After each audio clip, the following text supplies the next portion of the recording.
Assalamualaikum warahmatullahi wabarakatuh. Di sini saya Irjan Faruji Syakirin dengan NIM 2021-31014. Di sini saya ingin mempresentasikan hasil tugas UAS saya yang berjudul Sistem Pakar Analisa Kerusakan pada Smartphone. Sistem pakar adalah cabang utama kecerdasan buatan atau biasa dikenal dengan AI. Sistem pakar bisa didefinisikan sebagai program komputer cerdas yang menggunakan pengetahuan dan prosedur inversi untuk memecahkan masalah yang ada. Cukup sulit untuk membutuhkan keahlian manusia yang substansial untuk solusi mereka.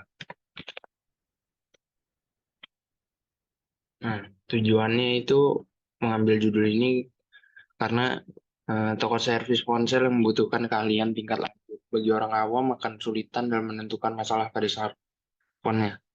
Oleh karena itu, artikel membuat sistem bakar bawaan untuk kerusakan perangkat keras ponsel deteksi disajikan, diimplementasikan, dan diuji. Ada dua motif utama di balik pengembangan mobile expert sistem deteksi ini.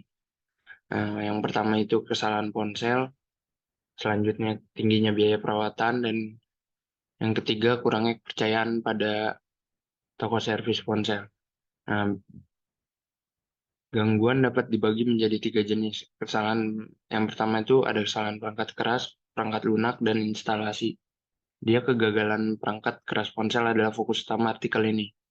Sistem dapat memberikan saran dan bukti untuk setiap masalah di area tertentu kepada pengguna. Permintaan sistem pakar menyediakan metode yang kuat dan efisien untuk memecahkan masalah serius yang seringkali membutuhkan pakar manusia. Nah, untuk metodenya, saya memilih breadth first search.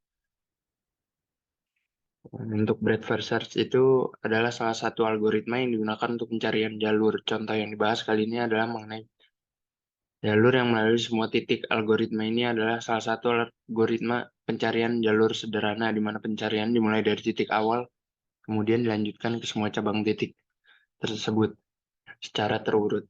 Jika titik tujuan belum ditemukan, maka perhitungan akan diulang lagi ke masing-masing titik cabang dari masing-masing titik tersebut, sampai titik tujuannya tersebut ditemukan.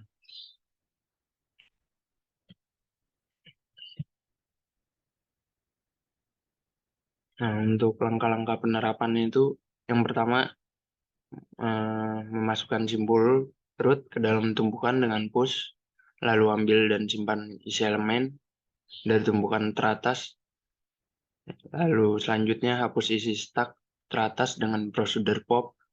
Yang keempat, periksa apakah simpul pohon yang disimpan tadi memiliki anak simpul, dan yang terakhir, jika ya, push semua anak simpul yang dibangkitkan ke dalam stok. Nah, ini untuk tampilan user interface-nya. Di halaman utama ini ada login, password, dan register. Jika belum memiliki akun, bisa register terlebih dahulu. Jika sudah, bisa langsung login. Nah, di tampilan kedua nih ada pilihan opsi. Nah, contohnya nih di sini opsinya tuh ada permasalahan di masalah daya seluler dan masalah kinerja ponsel. Jika kita submit tombol tersebut, nah, di sini akan ada penjelasannya tentang masalah tersebut. Nah, untuk penjelasan user interface itu, yang pertama pada halaman utama user, diharuskan memasukkan username dan password yang telah dibuat. Yang kedua, pada halaman utama setelah login, kalian akan menemukan pilihan pembagian masalah pada smartphone.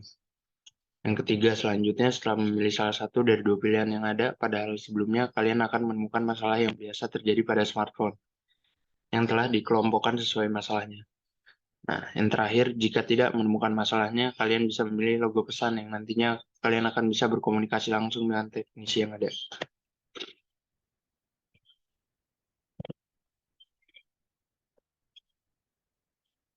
Nah, untuk contoh identifikasi masalah dari penelitian itu, misalkan ponsel tidak mau hidup.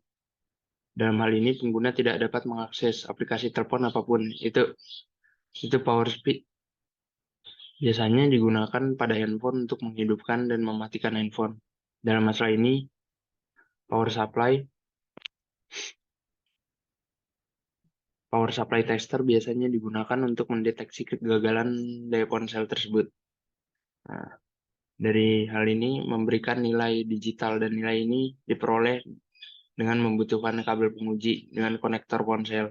Berdasarkan PST, nilai baca kegagalannya daya ponsel bagi menjadi 3 jenis. Yang pertama, jika pengguna mendapatkan nilai apapun sebelum saklar daya ditekan, maka masalahnya adalah current sliding. Masalah ini biasanya terjadi karena karbon karat atau bahkan air yang masuk ke dalam IC. Nah, yang kedua tuh ada jika pengguna mendapatkan nilai apapun sebelum saklar daya ditekan dan ponsel berfungsi, maka masalahnya adalah baterai. Lanjutnya untuk diagram sistem pekarnya tuh ada seperti ini. Dari teknisi, pertama tuh ada agenda, lalu ke arah fasilitas penjelasan, lalu ketampilan user. Lalu dari user memilih, kembali ke fasilitas penjelasan, agenda, dan teknisi, dan seterusnya.